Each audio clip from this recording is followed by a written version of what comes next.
Hello friend, welcome to BC education. दोस्तों, आज हम इस वीडियो में कक्षा 10 गणित चैप्टर 5 समांतर श्रेणी के जितने भी महत्वपूर्ण फार्मूले हैं सबको बेसिक से जानेंगे। दोस्तों, समांतर श्रेणी के जितने भी फार्मूले हैं यदि सभी को आप बेसिक से एक एक करके जान लेते हैं तो इस चैप्टर का सवाल बहुत ही आसानी से बन जाएगा। तो दोस्तों, हम इस वीडियो में पूरे फार्मूले को बेसिक से समझेंगे। तो दोस्तों, चलिए शुरू करते हैं आज के इस वीडियो को। दोस्तों, समांतर श्रेणी, इसको शॉर्ट में एपी बोलते हैं, यानी अर्थमेटिक प्रोग्रेशन। दोस्तों देखिए, ये एक सीरीज दिया है, आपके सवाल में भी ऐसे ही सीरीज देगा और पूछेगा 10वां पद का मान बताइए और 10वां पद का योगफल बताइए। दोस्तों, ये दोनों बहुत ही महत्वपूर्ण है। तो दोस्तों, हम इसी सीरीज को लेकर पूरे फार्मूले को जानेंगे। तो दोस्तों, उस फार्मूला में कुछ शब्द आता है जो कि पहले फार्मूला बताने से पहले हम शब्द को जान लेते हैं कि उस शब्द का मतलब क्या होता है। तो दोस्तों, जैसे देखिए, ये क्या है, ये पहला पद है।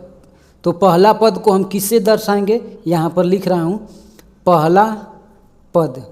दोस्तों, पहला पद को हम स्मॉल ए से दर्शाएंगे। यदि कहीं भी स्मॉल ए दिख जाए फार्मूला में तो आप समझ जाइएगा कि ये पहला पद है। दोस्तों, यदि एन कहीं पर दिख जाए तो उसको क्या लिखेंगे, एनवां पद। यानी जैसे यहाँ पर 10वां पद है तो एनवां पद। दोस्तों, मान लीजिए आपको 10वां पद लिखना है तो आप क्या करेंगे, A10 लिख देंगे, ये 10वां पद हो गया। यन का मतलब क्या होता है दोस्तों, यन का मतलब होता है कि पदों की संख्या। तो यहाँ पर लिख लीजिए यन बराबर पदों की संख्या। तो दोस्तों, यदि an लिख दिया जाए, an तो यानी पहला पद और यन का मतलब संख्या, यानी पदों का संख्या, यानी nवां पद। दोस्तों, अब दो पदों के बीच के अंतर को, जैसे मान लीजिए कि ये 7 है और ये 12 है, तो इन दोनों के बीच में कितना अंतर है, 5 का। 12 और ये 17 है तो इन दोनों के बीच में 5 का। यानी दोस्तों, जो भी सीरीज देगा उसके बीच का अंतर समान देगा। तो दो संख्याओं के बीच के अंतर को क्या किससे दर्शाएंगे, देखिए यहाँ पर लिखता हूँ, दो पदों के बीच का अंतर को हम दर्शाते हैं डी से। यानी दोस्तों, कहीं भी डी आपको दिख जाए तो दो पदों के बीच का अंतर होगा। दोस्तों, इस डी को ऐसे भी लिख सकते हैं, मान लीजिए कि ये ए है तो A1 माइनस A2, यानी पहला पद माइनस दूसरा पद। दोस्तों, ये कहीं भी घटाएंगे तो वो समान आएगा। तो या तो हम डी लिख सकते हैं या फिर A1 माइनस A2 लिख सकते हैं। दोस्तों, इस सीरीज के अंतिम पद को किससे दर्शाएंगे, तो दोस्तों देखिए, मान लीजिए कि ये बोल देगा कि ये सीरीज देकर बोलेगा कि 10वां पद का मान, तो यानी अंतिम पद का मान, तो अंतिम पद हम किससे दर्शाएंगे, अंतिम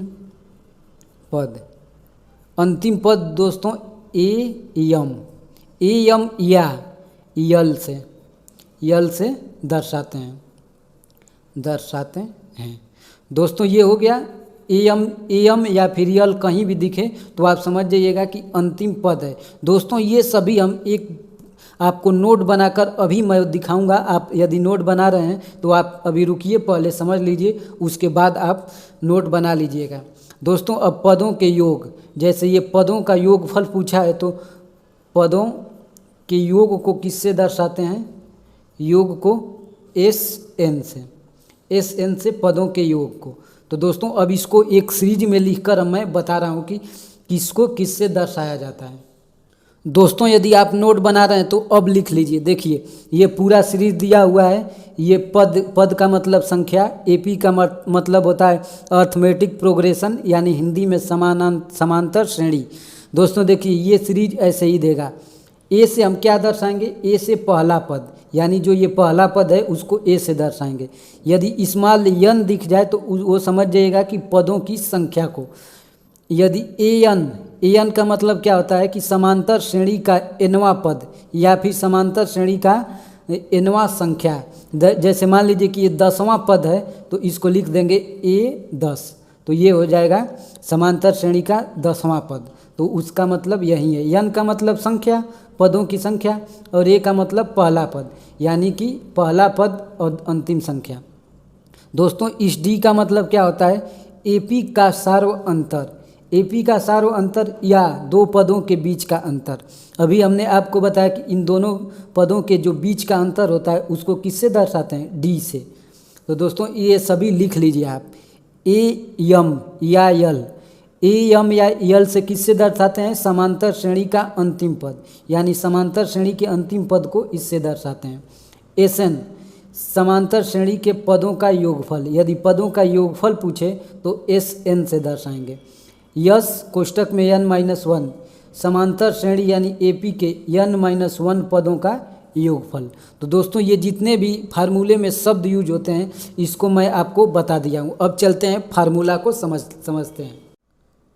दोस्तों समांतर श्रेणी में टोटल 7 फार्मूले हैं जो कि इस प्रकार हैं। दोस्तों पहला है कि an बराबर a प्लस n-1 d। दोस्तों an, a का मतलब, n का मतलब और d का मतलब आपको पहले से ही पता है। तो दोस्तों इसको हम क्या बोलते हैं, पहले फार्मूला को, इस फार्मूला को हम बोलते हैं nवां पद का फार्मूला, पहले फार्मूला को। दोस्तों an बराबर यल, अब इसमें यल क्या है, यल भी आपको मैं बता दिया हूँ कि यल है अंतिम पद। तो दोस्तों जब an बराबर यल क्या है तो यल बराबर क्या हो सकता है, a प्लस n-1 d। दोस्तों यहीं पर देख लीजिए ये सेम फार्मूला यहाँ है, यानी यल बराबर अंतिम पदों की संख्या। तो दोस्तों अंतिम पदों की संख्या निकालना होगा तो ये फार्मूला लगाएंगे, और an यानी nवां पद निकालना होगा तो ये फार्मूला। दोस्तों an बराबर यल माइनस कोष्टक में n-1 d। दोस्तों इससे भी हम nवां पद निकाल सकते हैं जब अंतिम पद दिया हो तब। दोस्तों अब एस एन किसको बोले हैं, पदों के योग को। तो दोस्तों एस एन बराबर होता है n/2 कोष्टक में 2a प्लस दूसरे कोष्टक में n-1 d। दोस्तों ये पदों का योगफल निकालने के लिए। अब ये भी है पदों का योगफल n/2 कोष्टक में a प्लस यल।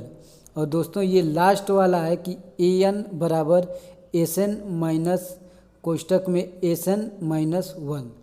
तो दोस्तों ये टोटल 7 महत्वपूर्ण फार्मूले हैं जो कि आपको याद करने हैं।